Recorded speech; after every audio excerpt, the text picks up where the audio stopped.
and everybody knew it at the time. There was no blue wave that they predicted. They thought there was going to be a big blue wave. That was false. That was done for suppression reasons, but instead there was a big red wave, and it's been properly acknowledged, actually, by the media. They were, I think, very impressed, but that was after the fact. That doesn't do us any good. We kept the Senate despite having twice as many seats to defend as Democrats, and in a really much more competitive states, we did a fantastic job with the Senate. I think we're very proud of what's happened there. We had many more seats to defend. They spent almost $200 million on Senate races in South Carolina and Kentucky alone, 2 races, and hundreds of millions of dollars overall against us. At the national level, our opponents' major donors were Wall Street bankers and special interests. Our major donors were police officers, farmers, everyday citizens. Yet for the first time ever, we lost 0 races in the House. I was talking to Kevin McCarthy today. He said he couldn't believe it. 0 races, very unusual thing, 0. And actually won many new seats with, I think, many more on the way. This was also the year of the Republican woman. More Republican women were elected to Congress than ever before. That's a great achievement.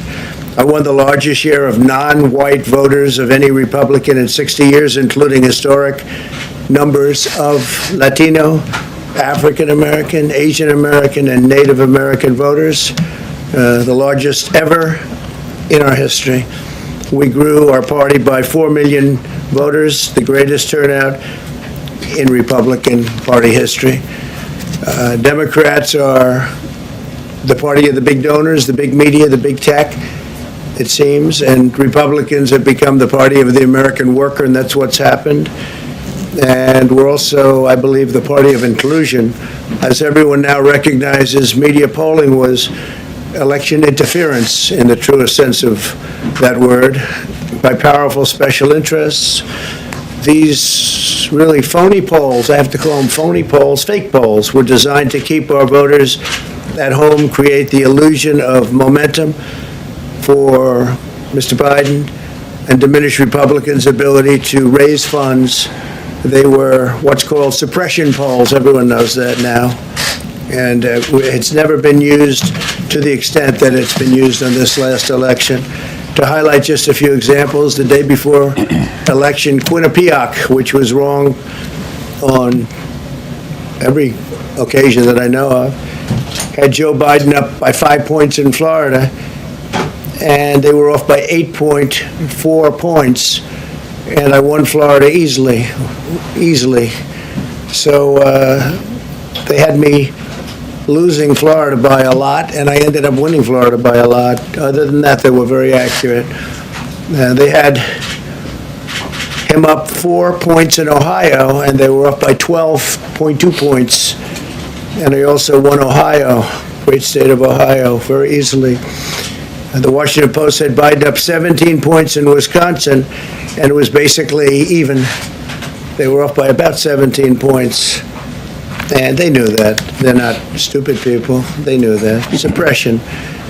There are now only a few states yet to be decided in the presidential race. The voting apparatus of those states are run in all cases by Democrats. We were winning in all the key locations by a lot, actually. And then our numbers started miraculously getting whittled away in secret.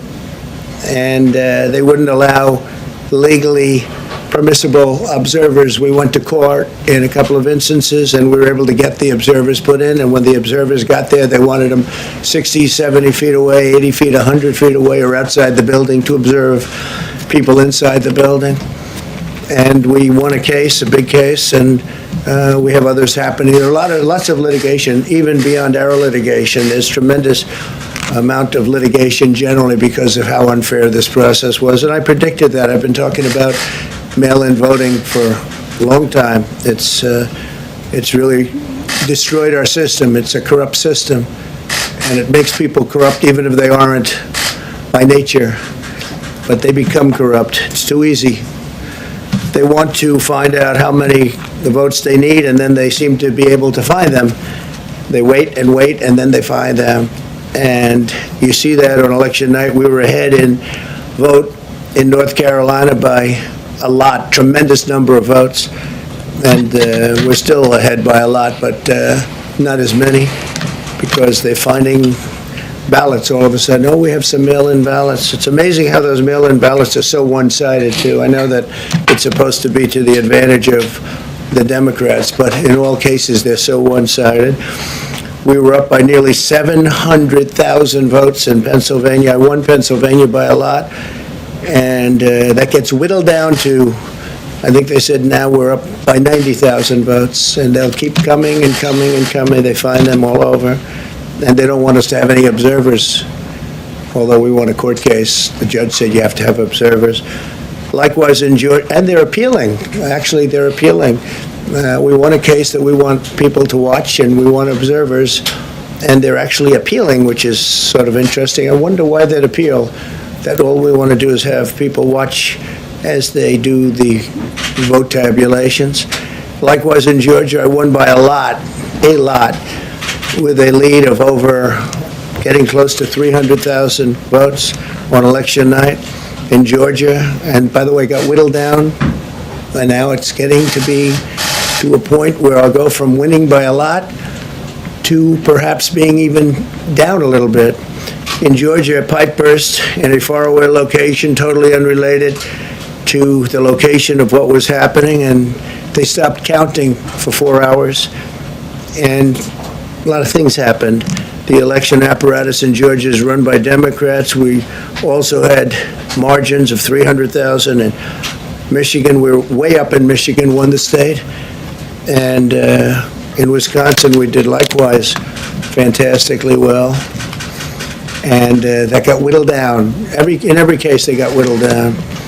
Today, we're on track to win Arizona. We only need to carry, I guess, 55% of the remaining vote, 55% margins, and that's a margin that we've significantly exceeded, so we'll see what happens with that, but we're on track to do okay in Arizona. Our goal is to defend the integrity of the election. We'll not allow the corruption to steal such an important election, or any election for that matter. And we can't allow anybody to silence our voters and manufacture results. I've been doing a lot of public things for a long time. I've never had anything that's been as inspirational, by people calling, talking, sending things to us. I've never seen such love and such affection and such spirit as I've seen for this. People know what's happening, and they see what's happening, and it's before their eyes. And there are many instances which will be reported very shortly. There's tremendous litigation going on, and this is a case where they're trying to steal an election. They're trying to rig an election, and we can't let that happen. Detroit and Philadelphia, known as two of the most corrupt political places anywhere in our country, easily cannot be responsible for engineering the outcome of a presidential race, a very important presidential race. In Pennsylvania, Democrats have gone to the state Supreme Court to try and ban our election observers, and very strongly. Now, we won the case, but they're going forward. They don't want anybody in there. They don't want anybody watching them as they count the ballots. And I can't imagine why. There's absolutely no legitimate reason why they would not want to have people watching this process, because if it's straight, they should be proud of it. Instead, they're trying, obviously, to commit fraud. There's no question about that. In Philadelphia, observers have been kept far away, very far away, so far that people are using binoculars to try and see, and there's been tremendous problems caused. They put paper on all of the windows so you can't see in, and the people that are banned are very unhappy and become somewhat violent. The 11th Circuit ruled that in Georgia the votes have been in by Election Day, that they should be in by Election Day, and they weren't. Votes are coming in after Election Day. And they had a ruling already that you have to have the votes in by Election Day. To the best of my knowledge, votes should be in by Election Day. And they didn't do that. Democrat officials never believed they could win this election honestly. I really believe that. That's why they did the mail-in ballots, where there's tremendous corruption and fraud going on. That's why they mailed out tens of millions of unsolicited ballots without any verification measures whatsoever. And I've told everybody that these things would happen because I've seen it happen. I watched a lot of different elections before they decided to go with this big, massive election with tens of millions of ballots going out to everybody, in many cases totally unsolicited. This was unprecedented in American history. This was by design, despite years of claiming to care about the election security.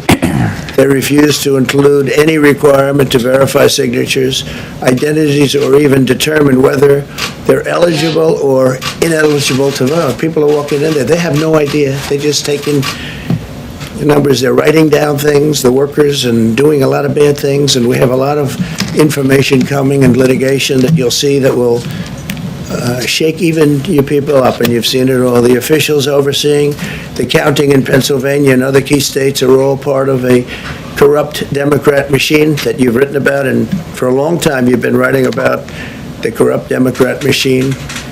I went to school there, and I know a lot about it. It hasn't changed. It's a long time ago, and hasn't changed. It's gotten worse.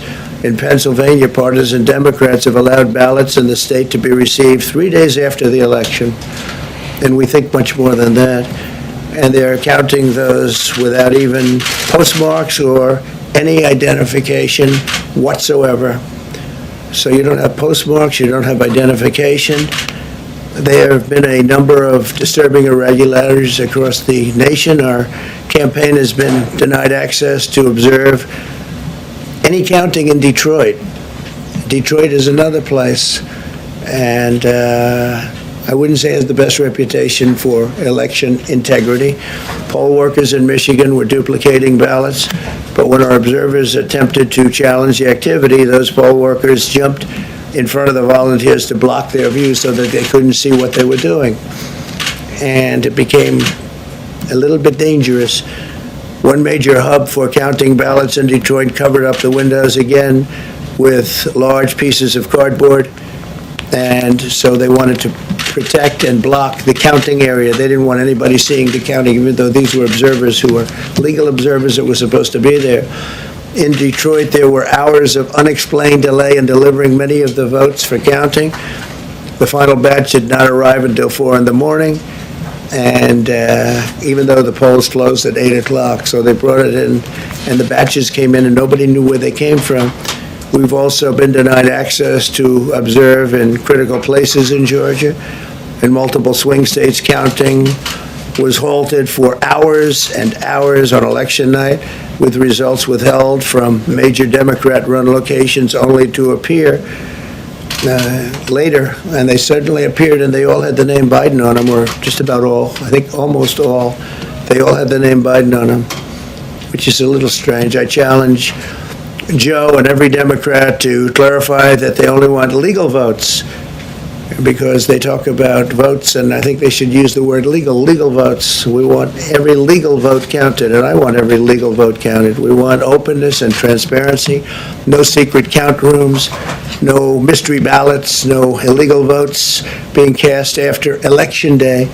You have Election Day, and the laws are very strong on that. You have an Election Day, and they don't want votes cast after Election Day, and they want the process to be an honest one. It's so important.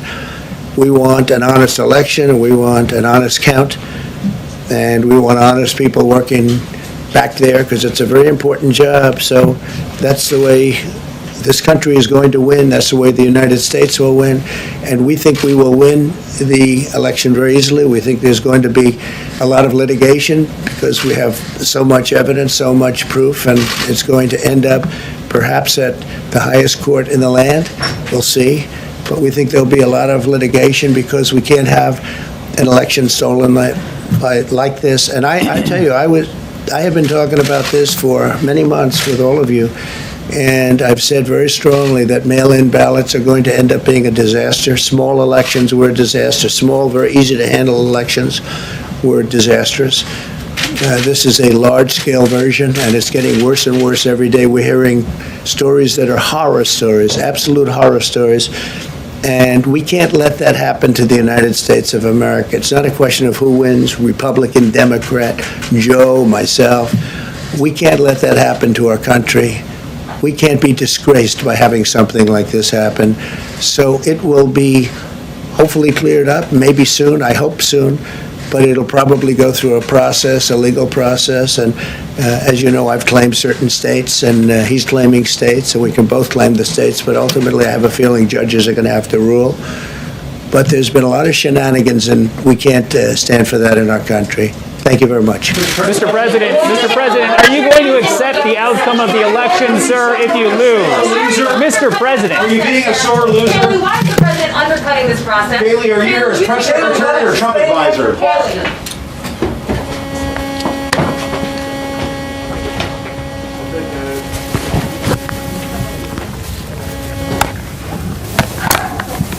I've got